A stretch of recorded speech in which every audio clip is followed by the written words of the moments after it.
Okay, so imagine this. You're part of a massive, divine construction project. I'm talking about something with eternal significance. So the big questions are, what's your role in all of this? And what tools have you been given to play your part? Well, that's the blueprint we're going to unpack today. And really, it all boils down to this one question. When you think about the church, are you just a spectator, sitting in the stands, admiring the architecture?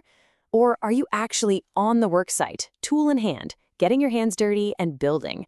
Because believe me, the answer to that question, it changes absolutely everything.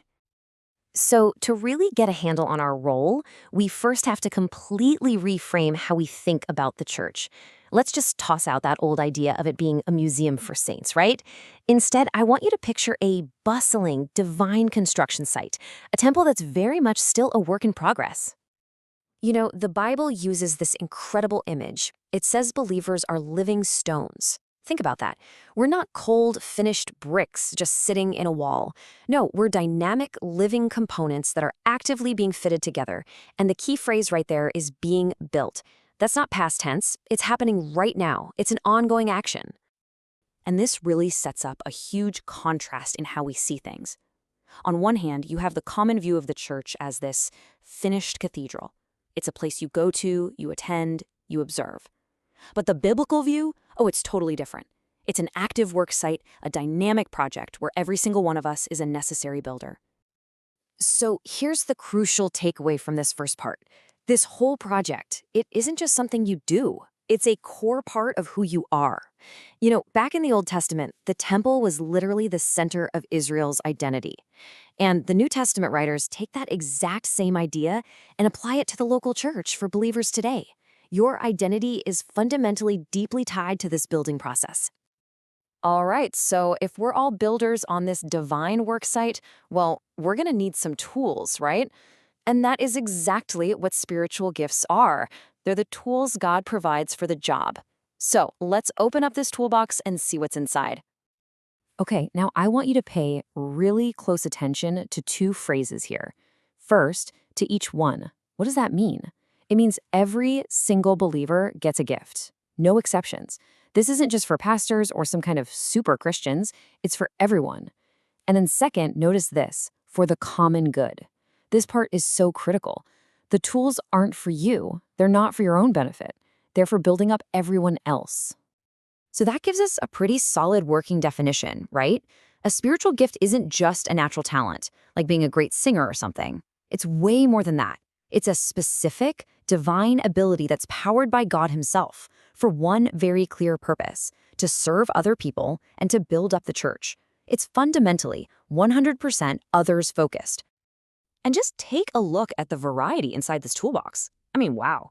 You've got everything from teaching and leading to super practical, hands-on gifts like serving and helping, all the way to these deeply relational gifts like showing mercy and encouraging. It just goes to show you that God equips his worksite with every single kind of tool you could possibly imagine to get the job done right. And this really brings our responsibility into sharp focus, doesn't it? When you receive a gift from God, it's a divine trust. It's serious. So leaving that tool in the box, just letting it collect dust, that's not just a missed opportunity. It's actually a misuse of what you've been given. The choice is pretty clear, really. Are you going to use the gift you've been trusted with to build something amazing? Are you just going to let it sit there neglected in the box? But, having a construction site just full of individual builders all doing their own thing, that's not going to cut it. For a project this grand, this important, you absolutely need teamwork. All the different parts have to work together, seamlessly, like one unified body. And this brings us to the second huge metaphor the Bible uses to describe this. We're not just individual stones anymore. We're interconnected parts of a single body. Think about that. My gift isn't really for me. It belongs to you. And your gift, it belongs to me. We are totally intrinsically linked. Every single part is absolutely essential for the whole thing to function. In fact, the book of Ephesians gives us the exact blueprint for how this growth is supposed to happen. And it's this beautiful, simple three-step flow. Step 1, it starts with the leaders. Their job is to equip everyone else. Step 2, then the people, all of us, using our diverse gifts, we do the actual work of service and ministry. And what's the result of all that? Step 3, the entire body gets built up and grows stronger together. So you might be asking, why is this three-step process so important? I mean, what's the actual end goal of all this building and serving together? Well, it's to create a church that is unified in its faith, that is mature in its understanding, and that is stable, one that isn't, as the Bible puts it, tossed and blown about by every wind of new teaching. And here's the beautiful outcome. When every single member is doing their part, when every tool is being used for exactly what it was designed for, the whole body just grows. It becomes healthy and strong, and it's filled with love. It's like a self-sustaining, growing, living thing. But the story doesn't quite end there. See, every construction project, no matter how big or small, eventually has to face a final inspection. And the Bible is crystal clear that the work we do on God's temple, it will be tested. This all comes down to our choice of building materials. The Bible says the foundation is already laid and it's Jesus Christ.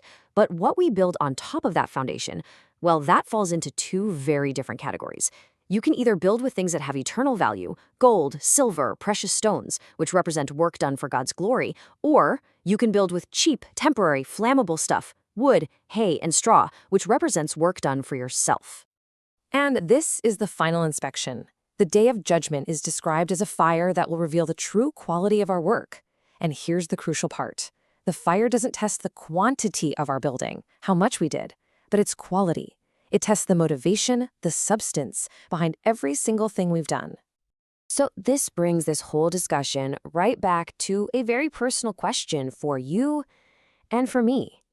As you're serving, as you're building, as you're using your gift, what materials are you actually using? Are you building with the eternal gold of serving God, or are you using the temporary, flammable hay of self-interest? Now, this isn't meant to be a threat. It's really a promise and a profound challenge. The work that survives that fire, the stuff that was done for God and for other people, that work results in a reward. It's a powerful reminder that our small, faithful acts of building have real, eternal weight. So the blueprint has been laid out for you. The tools are in your hand. The only question left is, what will you build?